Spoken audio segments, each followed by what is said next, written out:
Informasi lain, Saudara, ibu kandung bocah 13 tahun yang tewas akibat diduga dianiaya ibu tiri di Sukabumi membuat pengaduan ke Komisi Perlindungan Anak Indonesia.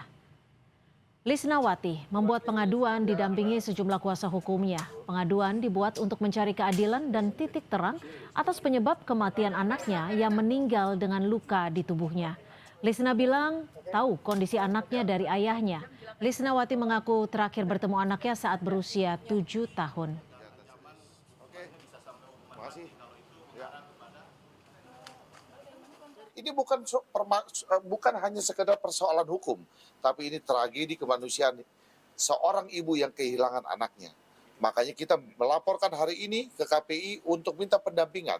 Karena kita akan resmi melaporkan sebagai korban kepada Polres dalam 1-2 hari ini. Kenapa kita laporkan? Karena banyak kita duga, patut kita duga, ini banyak yang terlibat di dalam kematiannya Nizam sendiri. Bahwa ini kita kenalkan, ini adalah Ibu Lisnawati, dia adalah ibunda kandung daripada Nizam. Dan kenapa? Selama 4 tahun nggak pernah ketemu Nizam. Dari siapa gitu Bu? Dari ayahnya. Sempat dihubungi ayahnya. Bahkan anak saya sakit gitu. Anaknya sempat ketemu pada saat anaknya di rumah sakit? Enggak. Kenapa, Bu? Karena posisinya jauh, nggak sempat keburu juga. Ibu di mana posisi tinggalnya? Posisi tinggal saya di Cianjur. Dan saudara, kini kita bahas kasus meninggalnya bocah di Sukabumi, Jawa Barat yang diduga mengalami penganiayaan. Kita bergabung dengan ibu kandung korban Lisnawati beserta kuasa hukumnya Krishna Murti serta Komisioner KPAI Diah Puspitareni. Selamat petang Ibu Lisnawati, Ibu Diah dan Pak Krishna, terima kasih sudah bergabung bersama kami di Kompas Petang. Sore. Selamat Sama-sama Mbak. Ya, selamat sore. Bu Lisnawati, sebelumnya kami ingin mengucapkan turut berbelasungkawa dan juga turut berduka serta prihatin atas apa yang terjadi terhadap anak Ibu. Bu Lisna, ini kan Ibu bersama kuasa hukum melaporkan peristiwa ini ke Komisi Perlindungan Anak Indonesia. Apa dasar yang Ibu inginkan sehingga memberikan ataupun melakukan pelaporan ini? Saya pengen keadilan buat anak saya gitu. Ya. Ibu ingin keadilan, lalu terakhir ketemu dengan anak Ibu tahun berapa Ibu? 4 tahun yang lalu. 4 tahun yang lalu. Mungkin Ibu boleh diceritakan apa yang menjadi penyebab mengapa Ibu bisa begitu lama tidak bisa bertemu dengan anak Ibu? Lost komunikasi sama anak saya gitu. Sulit berkomunikasi, apakah ada larangan dari ayah korban atau seperti apa? Ya, ada larangan dari ayah korban juga. Bu Lisnawati, kalau Ibu sendiri sempat menemukan ada kejanggalan tidak bahwa ada dugaan kekerasan terhadap anak Ibu di Sukabumi? Kalau saya pribadi, ya ada kejanggalan gitu, yang mengganjal dari hati saya. Apa saja kejanggalan yang Ibu rasakan dan yang Ibu temukan? Ya, melihat dari video banyak yang beredar itu. Ibu tapi pernah menemukan ataupun melihat langsung tidak bahwa korban sempat dianiaya atau ada luka mungkin di tubuh korban, anak Ibu? Enggak sempat. Tapi berhubungan telepon dengan anak Ibu atau dengan mantan suami Ibu? Apa? Tapi tetap berhubungan komunikasi dengan anak Ibu sebelumnya? Enggak pernah. Kalau hubungan kontak sama mantan suami mah, saya sering nanyain kabar, tapi susah gitu cara sama anak. Saat Ibu menanyakan kabar, Dari saudara-saudaranya, paling dari saudara-saudaranya kayak bibi-bibinya, paman-pamannya gitu. saat Ibu menanyakan kondisi anak Ibu almarhum, apa yang diceritakan ataupun disampaikan oleh ayah korban? tidak cerita apa-apa. Tidak cerita apa-apa. Baik, saya akan ke Pak Krisna. Pak Krisna, selaku kuasa hukumnya, dasar apa yang membuat kuasa hukum dan juga ibu kandung korban untuk melakukan pelaporan di KPAI dan apa respon dari KPAI? Kami melaporkan minta pendampingan dari KPAI sendiri karena kita minta atensinya karena besok pagi kita secara resmi akan melaporkan ke Polres Sukabumi sebagai korban. Karena kita akan mencari keadilan bukan hanya Ibu Lisnawati tapi juga untuk almarhum sendiri. Perlu saya jelaskan sedikit bahwa Ibu Lisnawati itu dengan bapaknya Nijam itu sudah bercerai dari semenjak dalam kandungan ya. 1 tahun ya. Nah, udah 1 tahun. udah lahir. Ya, udah lahir, terus mereka bercerai. Setelah bercerai, sempat diambil beberapa bulan oleh bapaknya Nizam, kemudian dianiayai oleh ibu tirinya yang lain, yang istri keberapanya, terus mendengar itu diambil oleh Ibu Lisna, diurus sampai 7 tahun. Kemudian karena anaknya si Raja ini, si Nizam ini ingin menjadi cita-citanya menjadi kiai, sehingga dimasukkan ke pesantren. Setelah dimasukkan ke pesantren, dari situ lost komunikasi. Tidak pernah lagi yang namanya Ibu Lisna bertemu dengan Nizam. Terakhir Kalau 2023. hak asuh ada di mana, Pak Krisnamurti? Kalau hak asuh terhadap anak, hak asuh terhadap anak jatuh ada di mana? Nah, ini gini, perkawinan antara Ibu Nizam dengan ayahnya Nizam itu perkawinan siri. Jadi perceraian itu tidak melalui proses pengadilan karena perkawinan mereka itu tidak tercatat, mereka berkawin siri. Tapi secara legalitas, akte dan sebagainya itu atas nama Bu Lisna. Oke, baik. Saya akan mencoba ke Budia. Budia, melihat apa yang terjadi saat ini, korban meninggal dunia dan memang dugaannya mendapatkan penganiayaan dari ibu tiri dan sudah melaporkan ke KPAI. Apa respon dari KPAI terkait hal ini? Ya, yang pertama kami turut prihatin ya Ibu atas kejadian yang menimpa Ananda N. Dan tentu saja kami berkewajiban untuk melakukan pendampingan. Tadi juga kami belum bisa menemui karena kami harus menyelesaikan kasus di Jogja.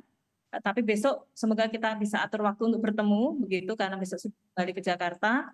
Dan tentu saja kami hari ini sudah melakukan analisis kasus, Mbak, dan sudah dilimpahkan kepada saya. Terus kemudian kami melakukan kajian yang mungkin kami rencanakan hari Rabu untuk terjun langsung ke Sukabumi begitu. Nah, yang terpenting adalah yang pertama kami sangat prihatin ya. Kejadian seperti ini termasuk dalam KDRT, Mbak. Kekerasan keluarga dan KDRT itu ya, KDRT itu ada beberapa macam. Ya, kalau ini terjadi kepada anak sampai anak meninggal dunianya termasuk filisida.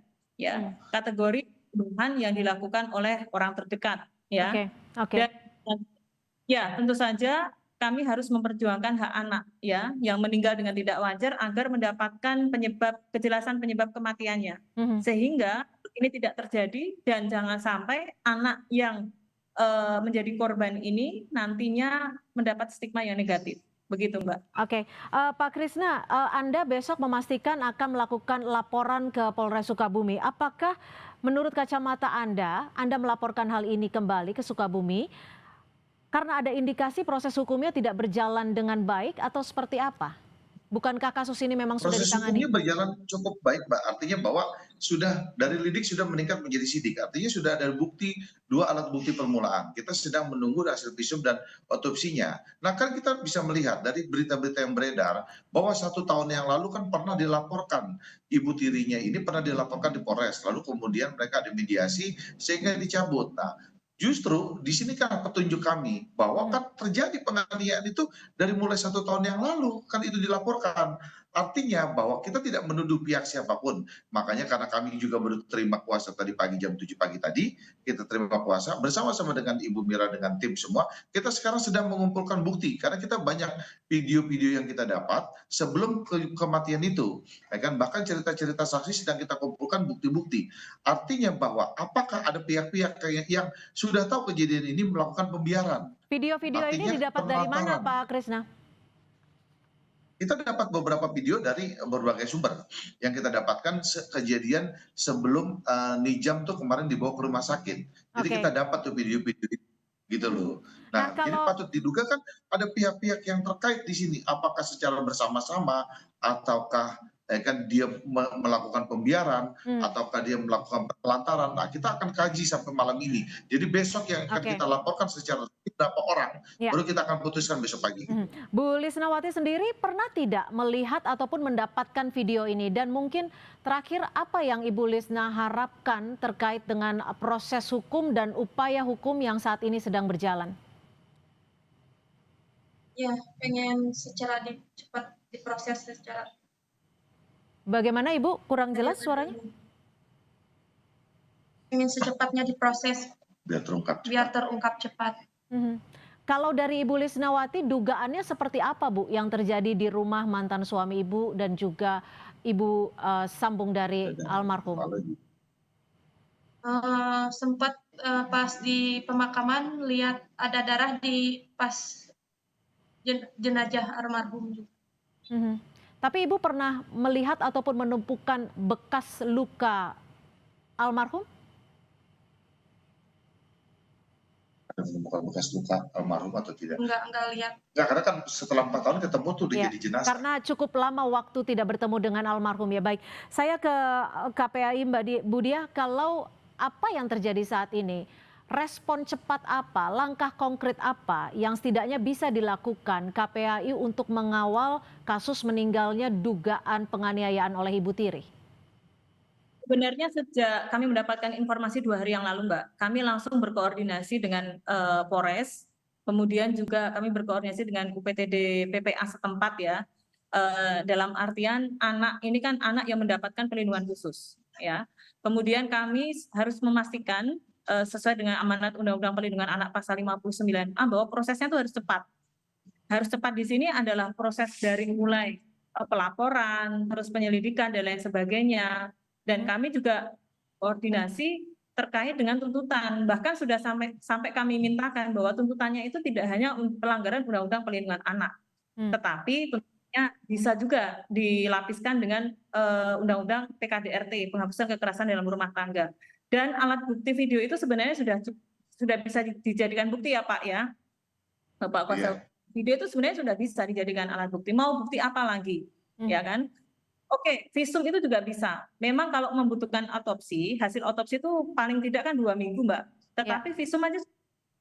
Jadi kalau menurut kami, hemat kami ya prosesnya harus cepat, begitu. Jadi tidak perlu bertele-tele, ya. Baik, terima kasih Ibu Diah Puspitarini, Komisioner KPAI. Ada sedikit tambahan, Mbak. Singkat saja. Tambahan, Mbak. Kami juga akan melaporkan ke LPSK karena beberapa nomor yang tidak jelas, ya kan, Ibu Lisna ini diteror, berbagai macam teroran lah dengan WA, SMS dan sebagainya lah, macam-macam lah. Jadi kami juga akan melaporkan ke LPSK untuk minta perlindungan Bu Lisna. Terornya apa? Singkat saja. Ya terornya apa? Banyak yang itu mau ke rumah gitu. Baik, tentunya laporan ini nanti masih akan kami nantikan dan penanganannya juga masih akan kami nantikan. Terima kasih Ibu Diah dari KPAI, terima kasih juga Ibu Lisnawati dan terima kasih Pak Krisnamurti. Baik, terima kasih Bu Diah, terima kasih juga. Terima kasih, selamat sore. Saudara, informasi lainnya masih akan kami sajikan selepas jeda, diantaranya dari